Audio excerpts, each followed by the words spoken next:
এই ভিডিওতে আমরা দেখব কিভাবে ট্রেনিং প্রেফারেন্সের জন্য আবেদন করতে হয়। শুরুতে প্লে স্টোরে যাব, সার্চ বারে টাইপ করব ABMIS, তারপর এন্টার করব এবং ABMIS এই অ্যাপটি ইনস্টল করব এবং ওপেন করব।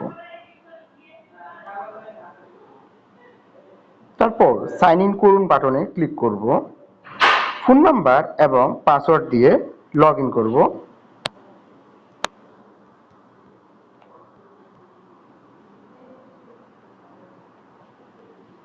সাইন ইন করুন বাটনে ক্লিক করব, ড্যাশবোর্ডে যান, এই বাটনে ক্লিক করব। তারপর ড্যাশবোর্ড ট্যাব হতে প্রশিক্ষণ কার্ডে ক্লিক করব। তারপর এই স্ক্রিন হতে প্রশিক্ষণে অংশগ্রহণ এই কার্ডে ক্লিক করব।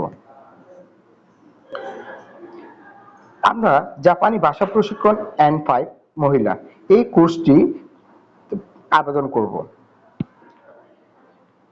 শুরুতে আমরা বিস্তারিত ভালো করে পড়ে নিব। আবেদনের শেষ তারিখ, প্রশিক্ষণের শুরু তারিখ এবং সময়কাল ভালো করে দেখে নিব। আমরা এখানে দেখতে পাচ্ছি যোগ্যতা যাচাই ফলাফল। আপনি আবেদন করতে পারবেন, সকল শর্ত আপনার সাথে মিলেছে, অর্থাৎ এই কোর্সের রিকোয়ারমেন্টের সাথেই প্রোফাইলের সবকিছু ম্যাচিং হয়েছে, তাই আবেদন করতে পারবো। আবেদন বাটনে ক্লিক করব। এই ডায়লগ বক্সে জিজ্ঞেস করতেছে আপনি কি নিশ্চিত যে এই প্রশিক্ষণে যোগদান করতে চান। এখানে হ্যাঁ বাটনে প্রেস করব।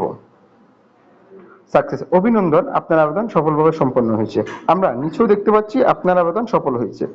এভাবেই ট্রেনিং প্রেফারেন্সের জন্য আবেদন করতে হয়। ধন্যবাদ।